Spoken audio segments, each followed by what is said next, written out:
Okay, just I have an important question. First, what's your old religion? Christian.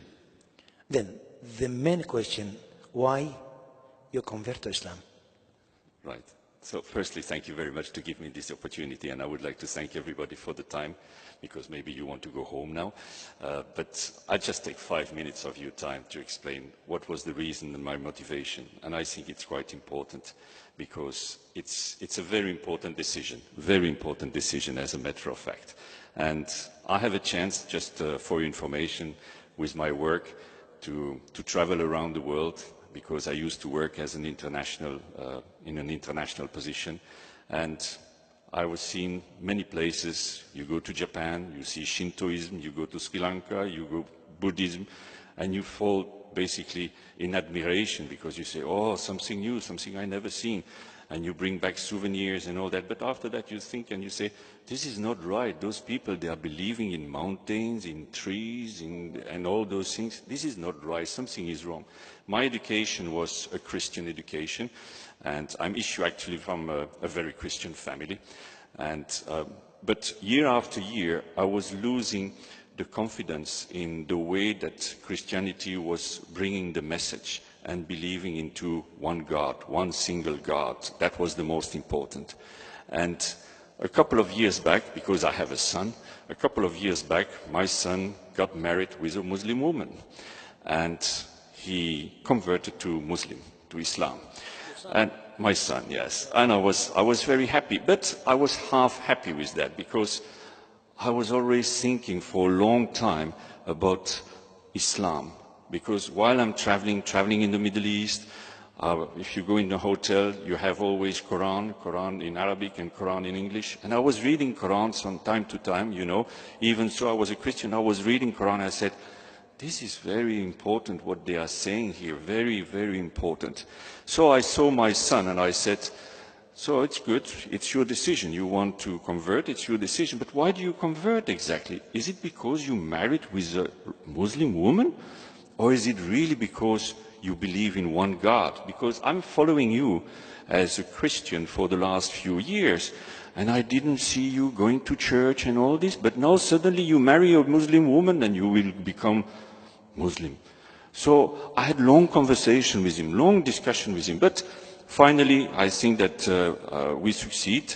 Even so, I was not Muslim at that time, and I succeed to make him becoming and hopefully improving year after year, a better and good Muslim.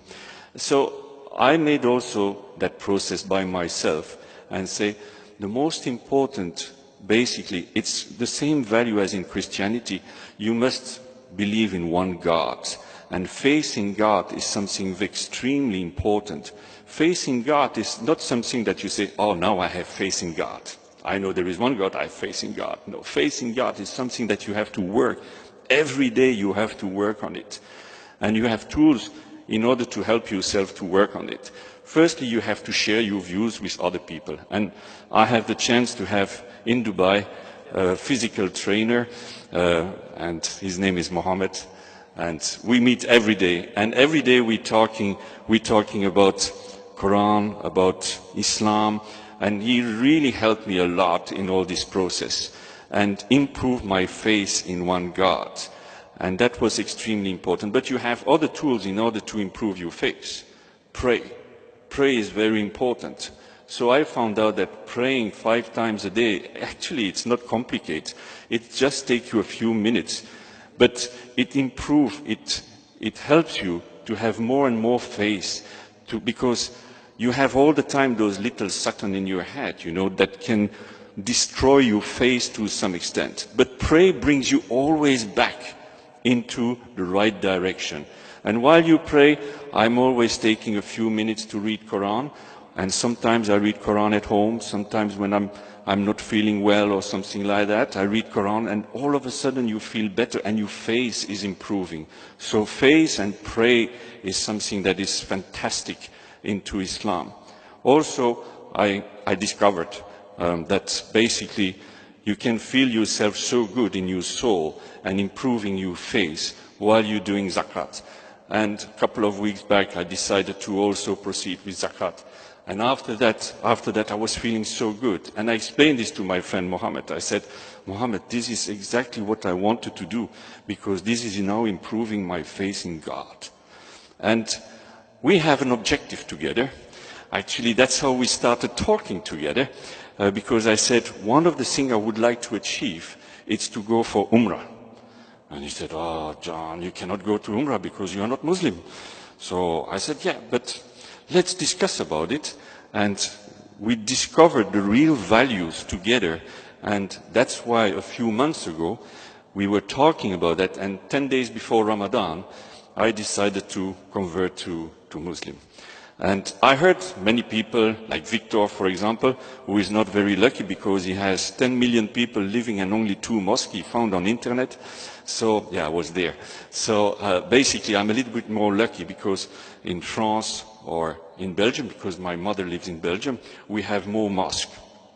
And it will be good for me to practice. And my objective is to go for Umrah, but my key objective is, inshallah, I hope to achieve it in 1 year, we will go for Hajj. So that's what we would like to do. So I found those values where you say, okay, you have pray, you can proceed with zakat, you can also go all the way and having an objective for Hajj. And I think those things are very important. We just passed through a fantastic month. The month of Ramadan is a wonderful month. Actually, I'm working in an office and there are several Muslims, I'm not blaming them, in the office, and they say, oh my God, in 1 week Ramadan is starting, you know, just like something very important is going to start, you know, as we'll stop eating, what's going to happen, you know. And I did not suffer at all for Ramadan. You know, for me it was just a fantastic month. I took the opportunity for coming with my friend Mohammed for pray as much as possible. And actually, I think we missed only one time the night prayer in the last 10 days, because maybe we were a little bit tired. But otherwise, it was so good feeling to come all the time for pray. And that period of Ramadan is something good for your soul. And that's also one of the reasons that I'm more than convinced about this decision. It's good for your soul. It's such a good feeling. But the most important, I think, and I come back to my past experience, the most important is what's going to happen after Ramadan. We just celebrated Eid, what was a fantastic moment, but actually, this is not a criticism, but actually during Ramadan, mosques are with a lot of people. And now we see we are after Ramadan, and I'm always scared that, oh, all of a sudden, Ramadan is over, I did my duty, I don't need to come. I think it's even more important to come to mosque after Ramadan than maybe during Ramadan. Because we're going to have now 10 or 11 months where we're going to have all those Satan in our head, tackling us all the time, trying to disturb us. Of course, we will be tested by God. You know, God is testing us all the time. And that's where, once again, if you have faith, if you fulfill everything what Islam is asking you to do, everything will be fine. And inshallah, we will have a nice future somewhere else. So, thank you very much. Wait, little wait. طبعا أنا سألقينه شهادة